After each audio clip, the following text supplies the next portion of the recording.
It's your friend Will Shannon here, and I wanted to talk to you today about the fourth pillar of vital biology. I've called this pillar up until now optional because vital biology is really built on three main pillars, but nevertheless it's very important because most naturopaths and most natural physicians around the world have forgotten this point up until now. The fourth pillar is really that of structural support. And structural support rests squarely on a triad, or three things that you need to take into account. You've got the spinal cord, the cranium, and the jaw. Now there's two ways to treat this. One is with treating practitioners, and two is with exercise. Now the exercise I believe is important is Pilates, and I will develop something based on Pilates at some point, and we'll redefine that. We'll use it as a model, and we'll take different fields and we'll create a new field there, or a new way of moving the body structurally. But the reason I don't endorse walking, I think walking, running, everything's important, but you've got to get your heart rate up and things like that obviously also. But symmetrical body movement is imperative to the human organism. You must be doing symmetrical things down either side of the spine and different things like that to ensure that you meet your needs every day. There's three practitioners that you're going to need to do this properly. Then you're going to need some sort of chiropractor or osteopath. You're going to need a cranial osteopath. Now, very few of these in the world are competent, and I mean very few are competent. I hear practitioners all around the world say, go see my chiropractor, go see my whoever. Really, very few of these are in any way competent. There's hundreds of these in the city that I live in. There's only two that are even world class, and even then I'd only recommend to one.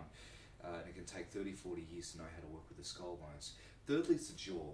It's important to know a dentist, and also there's different ratios that make people look extremely attractive if you know what dimensions to widen the top and bottom jaw, and I think that's very important for a vital biological practitioner to ensure their clients have access to.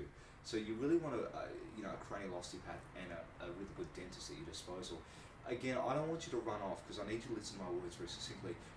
I'm going to introduce you in upcoming sessions to the name of the specific field in dentistry that grew out of the 50s and out of the 20s that even most dentists don't know about before that, to show you how to drop your clients' faces into the optimal plastic surgery ratios and the optimal therapeutic ratios. You've got therapeutics and cosmetics. They go hand in hand, but I'll tell you what, it's very important that we focus on therapeutics, but obviously cosmetics is a byproduct of therapeutics. And I remember one of my cranial osteopathic friends talking about a time he was mugged and going through this book with the police officer and talking about the deformed shapes of the cranium of some of these criminals. Now, I've got nothing against criminals or deformed craniums or anything, but it's very important if I care about you, or you care about everyone, or you care about yourself, that we get your cranium in the best position possible and jaw. A lot of neurological conditions come from incorrect use of the jaw because the cranial floor fires together. That's the occiput bones. They're the two big bones at the base of the skull, the tongue, and the mandible, or the jaw. The mandible's the big word for the jaw, the lower jaw specifically. So they're the people that you need at your disposal. So the fourth pillar is the spine, the jaw, and the cranium. I'll talk to you in more detail about these in upcoming sessions.